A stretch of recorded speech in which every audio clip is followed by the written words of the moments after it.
Collar لیتے ہیں. السلام علیکم. السلام علیکم. جی فرمائیے.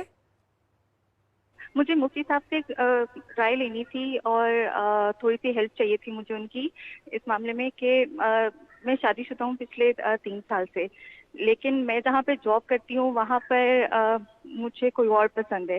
آلدو میرے جو ہسبینڈ ہے انہوں نے کسی قسم کی مجھے کوئی تنگی نہیں دی ہوئی، کچھ کیا ہوا نہیں ہے، فائنینشلی بھی انہوں نے بہت اچھا رکھا ہوا ہے، لیکن کیونکہ دفتر میں ہمارا اتنا ٹائم ساتھ میں گزرتا ہے تو مجھے کوئی اور جو ہے ان کی طرف میرا دل جو ہے وہ بہت زیادہ جو ہے وہ جاتا ہے. تو مجھے یہ پوچھنا تھا کہ کوئی اس طرح کر کے مجھے وظیفہ بتا دیں کہ میں ان کا دل بھی نہ توڑوں اپنے خاوند کا، اور ان سے میں علیحدہ ہو جاؤں اور شادی کر لوں ان سے جس کو میں پسند کرتی ہوں. تو اگر میری اس معاملے میں کوئی وہ ہیلپ آؤٹ کر دیں. جی بہت شکریہ آپ کا. جی مفتی صاحب. بسم اللہ الرحمن الرحیم. دیکھیں بعض دفعہ نا دل ہمارا بہت ساری ایسی چیزوں کا کرنے لگ جاتا ہے کہ جو جائز نہیں ہوتی، تو اس لیے خواہشات کو قابو میں کرنا یہی سب سے پہلی بات ہے. آپ یہ چاہ رہی ہیں کہ ایک ہستہ بستہ گھر جو ہے وہ خراب ہو اور پھر ایک اور گھر کو بسایا جائے.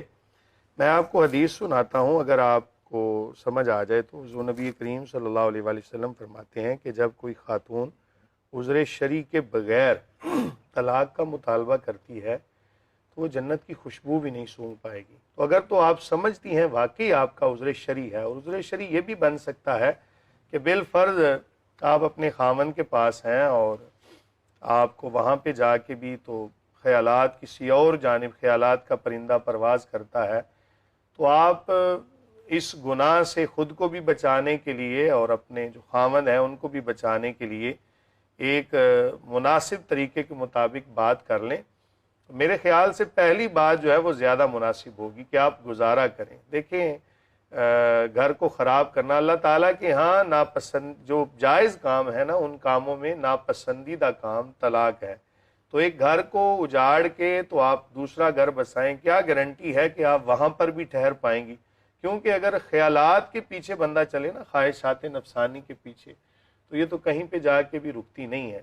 تو اگر آپ کے اس کام کو دیکھیں کہ آپ جس محکمے میں کام کرتی ہیں وہاں اگر اتنا وقت گزرتا ہے کہ جو علیحدگی میں کہ جہاں پر آپ کو یہ فیلنگ آنا شروع ہو گئی، تو آپ کا وہاں پر پیاری بہنا کام کرنا بھی مناسب نہیں ہے کہ ایک خاوند کے نکاح میں ہوتے ہوئے آپ اس کی امانت کے اندر خیانت کر رہی ہیں. آپ کی مسکراہٹ سے لے کر تو آپ کے بننے سنورنے تک اور آپ کی باتوں سے لے کر تمام تر معاملات آپ کے خاوند کی امانت ہیں. جس طرح خاوند کی امانت ہے اسی طرح خاوند کو بھی چاہیے کہ اگر کسی ایسی جگہ پر کام کرتا ہے کہ جہاں پر خواتین ہیں، مرد و حضرات کام کرتے ہیں، تو خاوند کو بھی چاہیے کہ اپنی بیوی کا خیال کرتے ہوئے اپنے آپ کو اس کی امانت سمجھے. تو یہ دیکھ لیں آپ کے سامنے میں نے دونوں چیزیں رکھ دی ہیں. اب فیصلہ آپ نے کرنا ہے کہ جنت کو حاصل کرنا ہے یا کہ آپ نے دنیاوی نعمتوں کو حاصل کرنا. جہاں تک حافظ صاحب بات یہ تھی، میں اگر آپ مجھے 1 منٹ دے دیں، اس سے پہلے جو بات ہو رہی تھی میں اس سے بالکل اتفاق کرتا ہوں کہ بہت اچھی بات ہوئی، بڑی اچھی کنورزیشن ہوئی ہماری فلسطین کے حوالے سے. اور جب بھی کوئی اچھی بات کرے گا چاہے وہ کوئی بھی ہو تو ہمیں اس کی تائید کرنی چاہیے. مجھے بڑی خوشی ہوئی کہ ہمارے ہاں بلکہ ہمارے اس ملک کے اندر ایک ایسا چینل بھی ہے کہ جو اس آواز کو اٹھا رہا ہے، اور یہ بالکل بڑی خوشی کی بات ہے. ہم بالکل بھرپور تائید کرتے ہیں. رہی بات یہ کہ اگر ہم قرآن مجید فرقان حمید کا مطالعہ کرتے ہیں تو ہمیں 20 آیات ایسی ملتی ہیں جو جہاد کے اوپر ہیں.